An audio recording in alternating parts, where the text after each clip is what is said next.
दिवसापासून सोशल मीडियावरती तुमचा एक व्हिडिओ प्रचंड व्हायरल होत आहे, कैसा हराया. नेमकं त्या वाक्याचा अर्थ काय? आणि तुम्ही असंही देखील म्हणालात की संपूर्ण मुंब्राला मी हिरवा रंगाने रंगून टाकेल. नेमका त्याचा अर्थ काय? देखिए, सबसे पहले तो कैसा हराया जो था वो इसीलिए था क्योंकि दिल से खुशी हुई. दुश्मनों को लगा कि हम हार जाएंगे, हम जीतने नहीं वाले, हमारी सभी एमआईएम की सीटें मुंब्रा से वैनिश हो जाएगी. लेकिन जबकि हमने कैंपेनिंग जिस तरीके से प्लान करी थी वो कैंपेनिंग को एग्जीक्यूट किया गया. एग्जीक्यूशन के बाद जब रिजल्ट आता है और आपका जैसा प्लान हुआ होता है उस तरीके से अगर आपको आपका रिजल्ट मिलता है तो बहुत दिल से खुशी होती है. और अल्हम्दुलिल्लाह वो खुशी जो थी उसका जाहिर करने का मेरा एक तरीका था और इसीलिए मैंने उनको ये जवाब में दिया है कि कैसा हराया.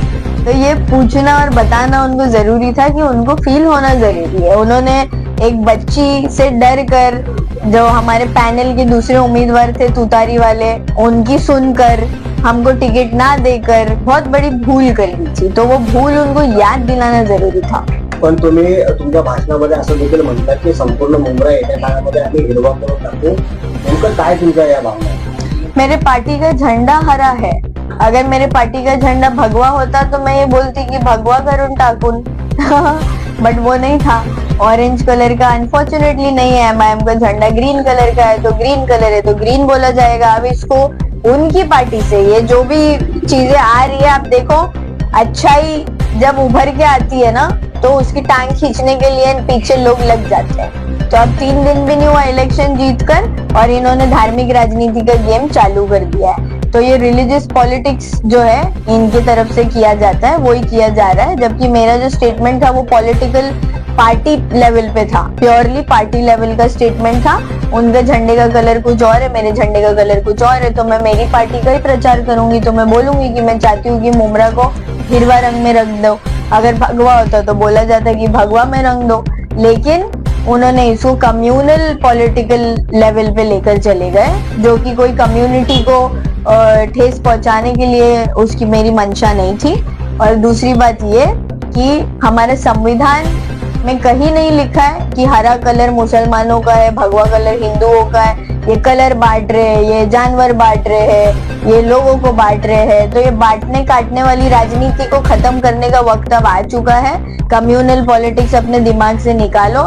जब हमारी सोच सेक्युलर है तो मुंह से बातें कम्युनल नहीं निकल सकती. येत्या काळात कशा पद्धतीने आव्हान राहणार आहे प्रभागाच्या विकासाच्या संदर्भात काय तुमची मनोकामना आहे आणि त्याचबरोबर कशा पद्धतीने आमदार जे आहेत त्यांना कशा पद्धतीचं आव्हानाला सामोरं जावं लागणार? नहीं, वापस समझाने में आप जिस तरीके से अभी प्रभाग क्रमांक 30 के विकासों के लिए क्या कुछ काम करेंगे और जिस तरीके से जितेंद्र आव्हाड के विरुद्ध किस तरीके से आगे की कामकाज है वो आपकी एमआईएम पार्टी द्वारा होगी?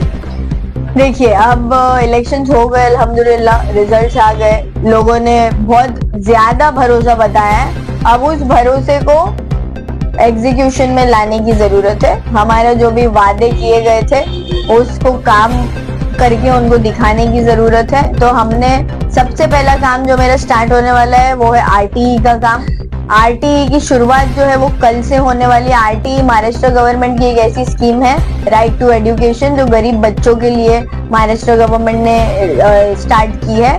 उस स्कीम पे मैं पिछले 5 साल से मुंब्रा में काम करते आई हूँ. हमारी जब उस पार्टी में हम थे उसको इसका फायदा होता था, है ना. अब आज एमआईएम पार्टी का झंडा हम लेकर निकले हैं तो ये काम इस पार्टी के जरिए किया जाएगा. काम तो मैं ही कर रही हूँ. इसीलिए मैं बोलती हूँ कि पार्टी हमको डिफाइन नहीं करती कि तुम्हारे पीछे बैनर जो है तुम पार्टी को डिफाइन करते हो. इसीलिए अपने अंदर जो भी यूथ ये वीडियोस देख रहे हैं आप लोगों को भी मेरा ये मैसेज है कि आगे आओ, आगे बढ़ चढ़कर आओ. यूथ की जो सोच है हमारी, जो सेक्युलर सोच है, हमको पता है कि देश को हमको कहाँ लेकर जाना है. ये उस तरीके से हमको लड़ाई लड़नी है समझदारी के साथ. पढ़े लिखे बच्चे जो है वो आगे आकर के अगर ये चीजों को बढ़ावा देंगे तो हमारा देश एक बेहतर तरीके से आगे बढ़ेगा, डेवलपमेंट की ओर जाएगा. क्योंकि रिलीजियस पॉलिटिक्स खेल करके हमको पीछे खींचा जा रहा है, हम और पीछे जाते जा रहे हैं जबकि इंडिया को आगे जाने की जरूरत है. तो इसीलिए पार्टी लेवल पॉलिटिक्स पे रिलीजियस पॉलिटिक्स खेलना बंद करें. जो जैसा है उसको उसके तरीके से देखें और उसके बातों के पीछे का मकसद समझने की कोशिश करें. मेरी जो है वो सोच सेक्युलर है, मैं इस पार्टी में रहूं या मैं उस पार्टी में रहूं, इसीलिए सोच मैटर करती है.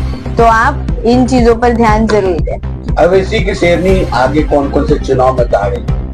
देखिए इंशाल्लाह अभी शुरुआत हुई है नगर सेवक चुनाव से, कॉरपोरेशन से।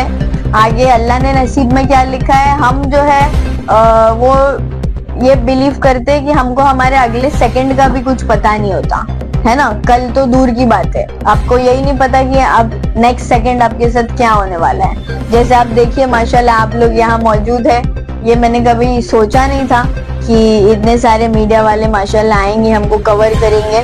बट अल्लाह देने वाला है और जब देता है तब छप्पड़ फाड़ के देता है माशाल्लाह।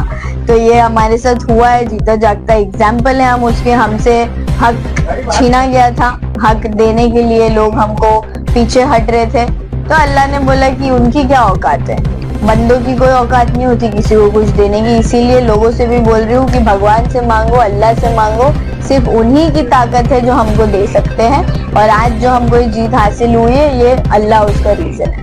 ये एक और सवाल है लास्ट कि आपकी टीम में एक रिक्शा चालक भी शामिल हो गया है, वो भी जीत गया है। एक राज्य का मुख्यमंत्री रिक्शा चालक बन जाता है, तो वही मुमरा में एक रिक्शा चालक नगर सेवक बन गया। अच्छी बात है, लोग अगर आगे बढ़े तो माशाल्लाह हमको खुशी होगी। एक सीढ़ी ऊपर चढ़ के जाए तो अच्छी बात है, वो 10 सीढ़ी चढ़ गए ऊपर। हाँ वो आपकी पार्टी में ही जीत गया, एमआईएम से जीत जी, गया। बहुत अच्छी बात है, मुझे खुशी है। वो चाहे रिक्शा वाला हो या चाय वाले हो, कहाँ कहाँ पहुँच रहे, तो फिर हमारे लोग क्यों पीछे रह जाए।